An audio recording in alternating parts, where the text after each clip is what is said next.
Box office దగ్గర mixed talk తో కూడా ఓవరాల్ గా మంచి కలెక్షన్లను సొంతం చేసుకుంటూ లాంగ్ రన్ ను అందుకుంటున్న నటసింహం నందమూరి బాలకృష్ణ లేటెస్ట్ మూవీ అఖండ 2 తాండవం అందుకోవాల్సిన టార్గెట్ ఎక్కువగానే ఉండటంతో ఆ రేంజ్ కు వెళ్లడం కష్టమే అయినా ఉన్నంతలో సినిమా ఇప్పటికీ మేజర్ సెంటర్స్ లో ఫుట్ ఫాల్స్ ను సొంతం చేసుకుంటూ ఉండటం విశేషం. కాగా సినిమా మూడో వారం ఎండ్లో 21వ రోజున న్యూ ఇయర్ అడ్వాంటేజ్ వాడుకొని ఎక్సలెంట్ గా కలెక్షన్లను దక్కించుకుంది. కాగా ఈ వారంలో రిలీజ్ అయిన కొత్త సినిమాలేవి కూడా అఖండ 2 ఈ రోజు దరిదాపుల్లోకి కూడా రాలేకపోయాయి. అదే టైంలో క్రిస్మస్ వీక్ లో రిలీజ్ అయిన అరడజను సినిమాలలో శంబాల లీడ్ ను చూపించగా ఛాంపియన్ మూవీకి ఏమాత్రం తీసిపోని విధంగా అఖండ 2 21వ రోజున హోల్డ్ చేయడం విశేషం. చాలా చోట్ల లిమిటెడ్ స్క్రీన్స్ తోనే హౌస్ఫుల్ బోర్డ్స్ పడగా 21వ రోజున సినిమాకి 15,500 పైగా టికెట్ సేల్స్ సొంతమయ్యాయి.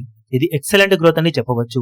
ఆల్మోస్ట్ 20వ రోజుతో పోల్చితే 21వ రోజు సినిమా టికెట్ సేల్స్ లో 4-5 రెట్ల వరకు గ్రోత్ ను చూపించింది సినిమా. ఇక ఇతర సినిమాల విషయానికి వస్తే శంబాల 46,000 పైగా టికెట్ సేల్స్ ను అందుకోగా champion movie 16.8 range ticket sales ను అందుకుంది. ఇక ఈషా మూవీ 8,500 రేంజ్ లో టికెట్ సేల్స్ ను అందుకోగా అఖండ 2 మూవీ బాక్సాఫీస్ దగ్గర ఓవరాల్ గా ఎక్సలెంట్ గా ట్రెండ్ ను చూపించి ఈ రోజు సాధించిన కలెక్షన్లతో 120 కోట్లకు పైగా గ్రాస్ మార్క్ ను దాటేయగా షేర్ పరంగా 70 కోట్ల షేర్ మార్క్ వైపు దూసుకుపోతూ ఉంది.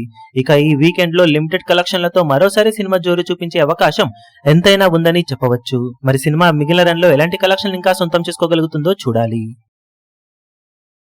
ఈ వీడియో మీకు నచ్చినట్లయితే లైక్ చేయండి, షేర్ చేయండి, ఛానల్ ను సబ్స్క్రైబ్ చేయడం మాత్రం మరవకండి. ఏ చిన్న అప్డేట్ ను మిస్ అవ్వకూడదు అనుకుంటే బెల్ ఐకాన్ ను ప్రెస్ చేయండి.